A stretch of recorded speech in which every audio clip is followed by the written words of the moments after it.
Welcome to Into the Night. I'm Nari, your guide on today's excursion down a twisted path. Be careful not to get lost. Be it dark or light, it's easy to lose your way.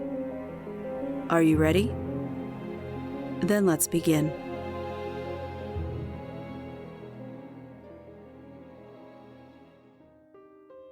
The Beast.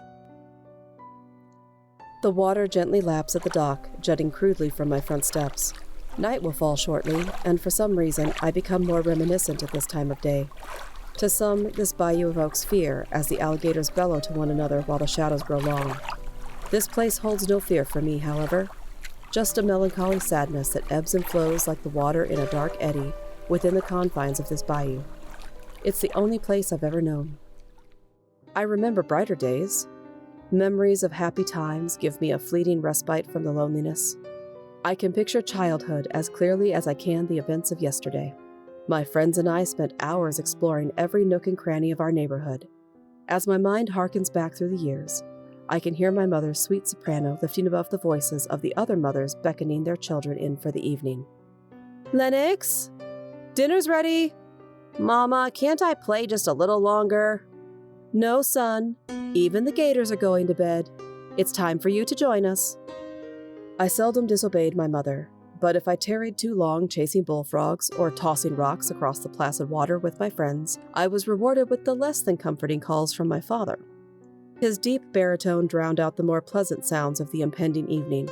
His booming voice growled, "Lennox, get in here this minute or I'm going to tan your hide." My father was an imposing figure. Not only was he taller than average, but he had the strength of 10 men, it seemed.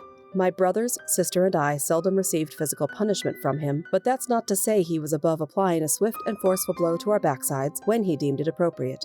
Needless to say, that added to our willingness to respect our mother's sweet soprano calls the first time. Oh, how I wish I could hear her voice again. It's been far too long since she's been gone, but she is not the only one I've lost throughout this life of mine. Which, of course, brings my lovely Adeline to mind. She was the prettiest girl I'd ever seen, and cook? She could make a meal worth dropping anything for. It was her kind and loving heart, the softness of her brown eyes, and the serene touch of her hand that left the greatest marks on my heart, however. In my younger days, I'd been a ruffian, and I played the field a good deal with other beauties who lived nearby. Once I locked eyes with my dear Adeline, however, I was a reformed man. My brothers, all fine fellows in their own rights, followed suit and married, as did my sister Cece. Happiness was short for that girl, as she died in childbirth not long after she and Enos moved to the other side of the bayou. Her death was a dark spot in our hearts for many years. My mother couldn't bear to hear her daughter's name without tears trickling down her cheeks. Years went by, and my friends, brothers, and I raised our families. We worked hard, provided for our wives and children, and cared for our parents as they aged. It's a sad day when our once robust fathers had to set aside their tools and admit they now needed to be cared for by us. Our mothers may have fought the inevitable even harder when the day came for us to dote on them. That is the way of life, I suppose. Then life changed. It started with whispers that there were newcomers to our bayou. I had my doubts about their existence, but the rumors continued. According to the stories at first, they simply passed through. Some were stricken with malaria. Others succumbed to the alligators and the other bayou predators. Steadily, they continued to come. As I said, I heard the rumors, but I had my doubts. In fact, I didn't believe my youngest brother Milo when he told me he'd seen them with his own eyes. "Surely you're pulling my leg." What he was telling me was not possible. I believed the intruders were simply myths that fueled stories around our campfires at night. "I swear it, Len. I hid behind a cypress and watched as 5 of them crept through on a boat. I don't think they saw me, but when I gasped at what I saw, they stopped and listened for a long time. They are real."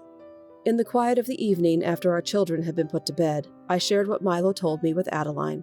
"Lennox, you know that Milo has always had an imagination." "That he does, Addie, but there was a fear in his eye that I've never seen before. I know my brother, and he didn't look like he was telling a tale."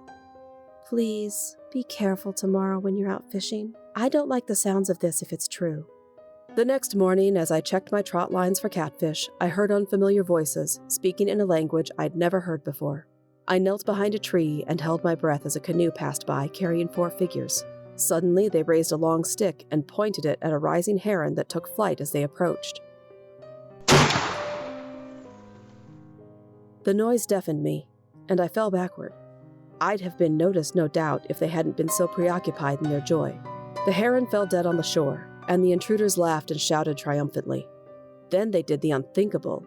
They drifted away without taking their kill. They left it there to rot. They aren't even going to eat the magnificent bird they just killed.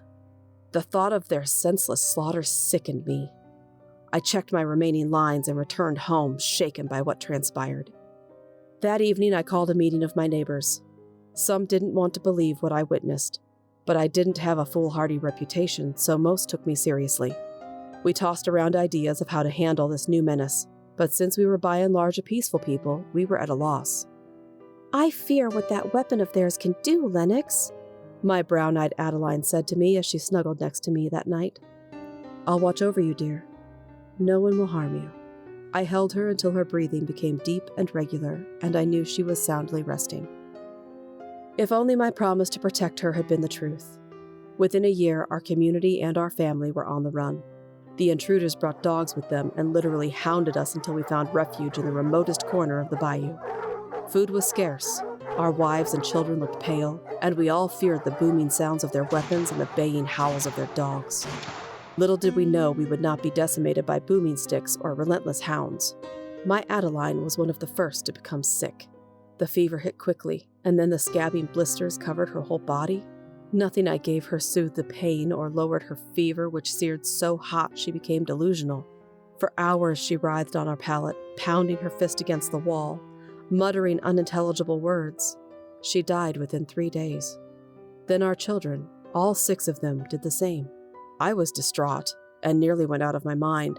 My family's destruction was repeated throughout our community. Finally, only I was left. I don't know why I was spared.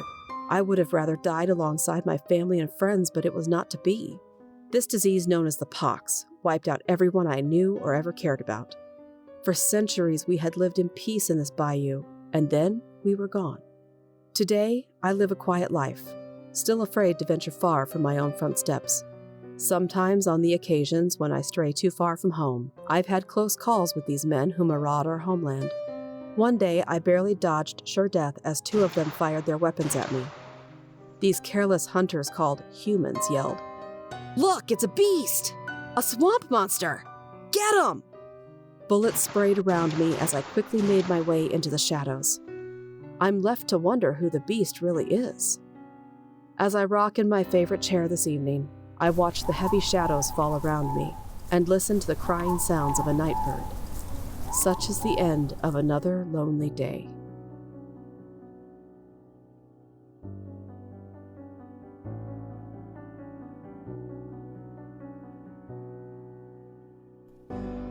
Thank you for joining me for Into the Night, an anthology series written by Caroline Giamanco and narrated by Nari Kwak.